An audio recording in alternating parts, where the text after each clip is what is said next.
Em Runeterra, nós temos diversos seres de poderes e histórias muito boas. Não à toa, o carro-chefe de LoL é a lore dos personagens. E entre esses seres poderosos, dois irmãos se destacam. Volibear, a forma manifestada da tempestade, e Ornn, o deus da forja freljordiana. E no vídeo de hoje eu vou contar pra vocês a história, os seus poderes e todas as capacidades desses dois semideuses freljordianos. Suave, aqui quem fala é o Vinícius e sejam todos muito bem-vindos ao Space Fiction, o seu canal de conteúdo nerd. E como de costume, hoje eu vou falar um pouco sobre o nível de poder, nesse caso dos dois irmãos, o Ornn e o Volibear de League of Legends. Então, indo direto ao ponto, em Runeterra nós temos diversas regiões diferentes, cada uma com sua lore, dinâmicas e climas. O Ornn e o Volibear são de Freljord, uma terra gélida e hostil para a maioria dos seres. Mas não só isso, o Ornn é o irmão mais velho, o primogênito dos semideuses daquele local, antes mesmo dela vir a se tornar Freljord. Ele é quieto e prefere a solidão, ao ponto dele ter se isolado em uma montanha para ficar na sua forja, que nada mais é do que uma grande fornalha criada por ele batendo até fazer basicamente um vulcão. E é ali que ele fica sem que ninguém incomode ele, pelo menos em teoria, já que com o tempo, alguns humanos se estabeleceram nessa forja e começaram a seguir os passos do Ornn por causa da qualidade dos itens que ele criava, e esses humanos eventualmente ficaram conhecidos como Sangue da Fornalha. Mas um dia, essas coisas mudaram. O Volibear é o irmão mais novo do Ornn,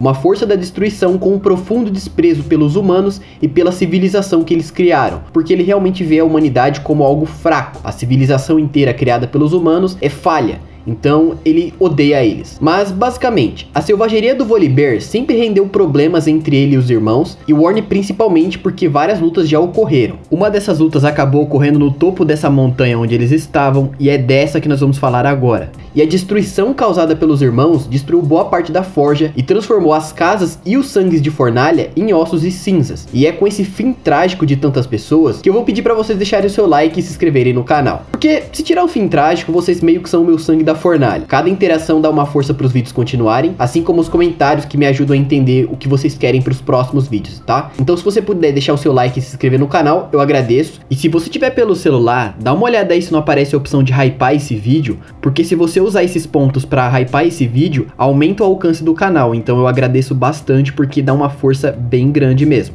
Enfim, valeu pela força, mas voltando. Após o massacre, o Ornn ficou ainda mais solitário, porque apesar dele não se considerar o deus patrono daqueles humanos, era através desses humanos que o Ornn conseguia enxergar a evolução dos mortais. E por uma briga dele e do seu irmão, tantas pessoas morreram, o que o levou a ficar mais isolado ainda dentro dessa montanha, apenas usando a forja em silêncio, sozinho. O Volibear, por outro lado, apesar de ser instável e selvagem, tem os seus próprios seguidores, os Ursine, que são bárbaros que seguem o mesmo ideal de selvageria que ele, um deus da tempestade que luta em diversas guerras e batalhas desde antes dos humanos se estabelecerem em Freljord. Então, enquanto o Ornn foi cada vez mais esquecido, o Voli continuou a fazer a baguncinha dele no país e inclusive lutar contra outros campeões da lore e tudo mais. Mas resumidamente, essa é a história dos dois. Mas falando sobre o nível de poder, os dois são semideuses que geralmente estão pau a pau quando lutam. Então por mais que o Ornn seja mais forte, é justo considerar que o que um consegue fazer, o outro também deve fazer mais ou menos na mesma escala. Em poder bruto eles são bem pareados mesmo. Isso porque eles já lutaram durante 8 dias sem parar, causando catástrofes e destruição em uma magnitude tão alta que todas as pessoas em Freljord conseguiam ver as nuvens escuras, os raios,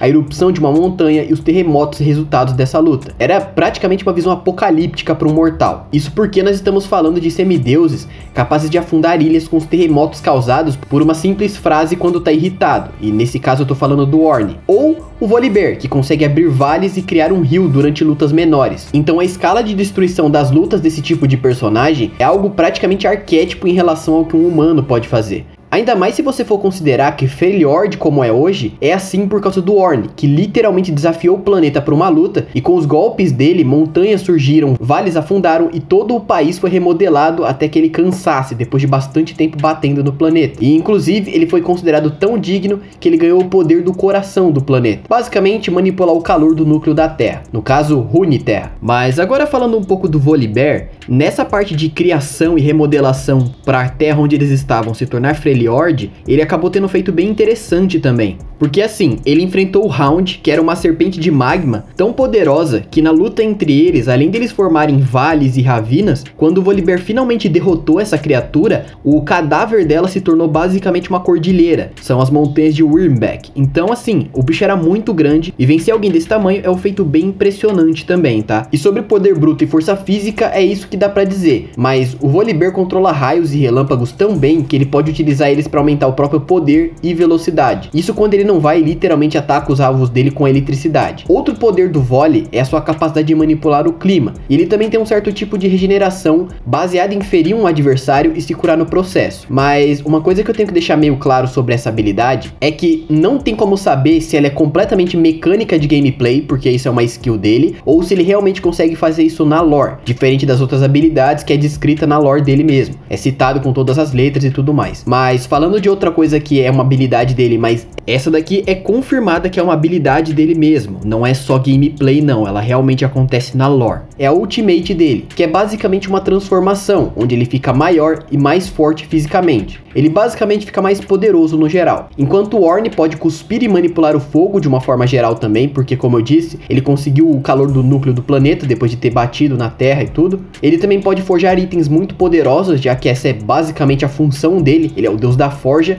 E obviamente, por ele ser muito poderoso, ele consegue gerar ondas de choque com os golpes dele e ele também consegue invocar um carneiro gigante feito de fogo. E assim, os dois não são os únicos semideuses de Freljord, mas eles são os únicos que eu me importo e por isso o vídeo é sobre eles. Mas se vocês quiserem que eu fale sobre mais semideuses ou deuses do LoL, como por exemplo a Anivia, comentem aí que eu posso falar sobre o nível de poder deles. Eu já falei um pouco sobre os ascendidos lá de Shurima, no caso é um vídeo mais antigo do canal, mas tá aí, se vocês quiserem pode dar uma chance aí. A qualidade do áudio tá um pouquinho inferior, isso aí eu admito, mas o vídeo ainda tem bastante informação interessante pra vocês. Além disso, eu também já falei uma vez sobre o Echo, então tem bastante conteúdo de LoL e eu pretendo falar sobre outros personagens. Os dois principais que me vêm em mente no momento é o Aatrox e o Pantheon, então é provável que o próximo vídeo sobre LoL seja sobre um deles, mas aí vai depender de vocês. Se vocês quiserem que eu fale de outros personagens antes, eu falo, então é só você comentar aí. Mas enfim, muito obrigado pelo feedback de vocês, porque me ajuda a me guiar pro que vocês querem ver, e muito obrigado também a todos que deixaram o like, se inscreveram no canal ou hyparam o vídeo. Mas por hoje eu vou ficando por aqui, eu espero que todos tenham gostado, e é isso, valeu e falou!